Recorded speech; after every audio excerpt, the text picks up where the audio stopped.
लगता है आपको कि न्यू टैक्स रेजिम में छूट नहीं मिलेगी। मैं आपको ऐसे 8 तरीके बताने वाला हूं जिससे आप डिडक्शन ले सकते हैं, वो भी न्यू टैक्स रेजिम में, और आपका सीए भी आपकी तारीफ करते हुए नहीं थकेगा। अगर आप खुद से आईटीआर फाइल करते हैं तो ये 8 डिडक्शंस आपके बहुत काम आने वाली है। उसके लिए आपको ये वीडियो पूरा देखना है और मेरे चैनल को सब्सक्राइब जरूर कर देना है अगर आपको ये वीडियो यूजफुल लगता है, और ये वीडियो उन लोगों के साथ जरूर शेयर करें जो आईटीआर फाइल करने वाले हैं। दोस्तों, लास्ट के बजट में न्यू टैक्स रेजिम में कुछ बदलाव किए गए हैं। इन बदलाव के आते ही ये बहुत ज़्यादा अट्रैक्टिव हो गई है। अगर आप सैलरीड पर्सन है या बिजनेस करते हैं तो टाइम आ गया है आईटीआर फाइल करने का। तो ऐसे में आपको न्यू टैक्स रेजिम को लेकर अगर कुछ डाउट्स हैं तो इस वीडियो को पूरा देखिए और आपको समझ आ जाएगा कि अब आपके लिए न्यू टैक्स रेजिम ज़्यादा बेनिफिट्स है या ओल्ड टैक्स रेजिम ज़्यादा बेनिफिट्स है। ये तो जानते ही होंगे, जब आप आईटीआर फाइल करते हैं तो आपको 2 टैक्स रेजिम यहाँ देखने को मिलती थी। सबसे पहला अपडेट इसमें यह आया है कि 2023 के बाद जब भी आप अपनी आईटीआर फाइल करेंगे तो by default new tax regime उसमें ऑटो सेलेक्टेड रहता है। यानी कि अगर आप ओल्ड टैक्स रेजिम में आईटीआर फाइल करना चाहते हैं तो आपको मैनुअली पहले इसे चेंज करना होगा, नहीं तो बाय डिफॉल्ट आप न्यू टैक्स रेजिम में आईटीआर फाइल करेंगे। मगर सरकार चाहती है कि इसमें ज़्यादा से ज़्यादा लोग न्यू टैक्स रेजिम में आए, उसी के लिए इसे और ज़्यादा अट्रैक्टिव करने के लिए सरकार ने इस बार के बजट में इसमें कुछ इंप्लीमेंट कर कुछ डिडक्शंस ऐड की गई हैं। तो चलिए एक एक करके मैं आपको सारी डिडक्शंस बताता हूँ। तो सबसे पहले बात करते हैं स्टैंडर्ड डिडक्शन की। आप ये तो जानते ही होंगे कि स्टैंडर्ड डिडक्शन 50,000 रुपए की होती है, जो कि ओल्ड रेजिम में ही मिलती थी और अब से पहले न्यू टैक्स रेजिम में नहीं मिलती थी। पर अब आपको ये सीधा standard deduction new tax regime में भी मिल जाएगी। इसका मतलब ये है कि अगर आपकी इनकम 7.5 लाख रुपए है तो आपको स्टैंडर्ड डिडक्शन मिल जाएगी, यानी कि आप 7 लाख के अंदर आ जाएंगे।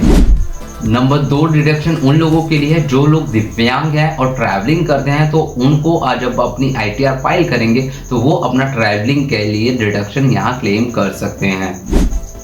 तीसरी डिडक्शन उन लोगों को भी दी गई है जो कि ऑफिस के सिलसिले में इधर से उधर ट्रैवलिंग करते हैं, ऑफिस के काम के लिए वो जो खर्च करते हैं, एक्सपेंस करते हैं, ट्रांसपोर्टेशन में जो खर्चा करते हैं, उसके लिए भी अब उन लोगों को डिडक्शन दे दी गई है। अगली डिडक्शन उन लोगों के लिए जो वॉलंटरी रिटायरमेंट लेते हैं, लोगों को कुछ शर्तों के साथ इसमें डिडक्शन दी गई है। अब नेक्स्ट डिडक्शन की बात करते हैं। जिन लोगों ने होम लोन ले रखा है और वो प्रॉपर्टी रेंट पर दे रखी है, ऐसे में वो लोग भी अब अपने अगर होम लोन पर जो उन्होंने इंटरेस्ट दिया है उसकी भी डिडक्शन क्लेम कर सकते हैं। मगर ध्यान ये रखें कि जो आपने होम लोन लिया है उसके लिए आपको वो प्रॉपर्टी रेंट पर देना बहुत ज़रूरी है, तभी आप उसके लिए इंटरेस्ट जो बैंक को पेड करते हैं उसका यहाँ क्लेम ले सकते हैं। 6, अगर आपको कहीं से गिफ्ट मिलता है और वो 50,000 तक की कीमत का है तो वो भी आपको अब इसकी आपको इनकम में टैक्स बेनिफिट ज़रूर मिलेगा।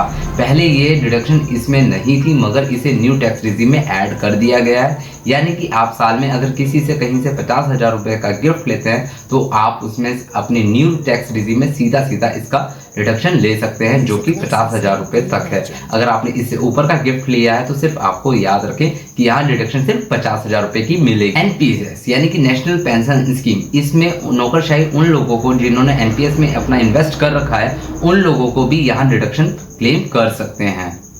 एंड लास्ट, अगर आपकी कोई फैमिली इनकम है तो उसकी भी आप डिडक्शन ले सकते हैं। इसकी मगर एक लिमिट है, इसमें आप 15,000 रुपये या जो एक्चुअल फैमिली इनकम है, इन दोनों में से जो सबसे ज़्यादा कम होगा आप उसी की डिडक्शन ले सकते हैं। यहाँ याद रखिएगा, फैमिली पेंशन इनकम अगर आपकी 15,000 से ऊपर है तो सिर्फ 15,000 ही आप इसमें क्लेम कर सकते हैं। अगर मान लीजिए फैमिली पेंशन इनकम 7,000 है तो यहाँ 7,000 डिडक्ट किए जाएंगे। तो ये 8 तरह की डिडक्शन थी जो मैंने आपको बताई।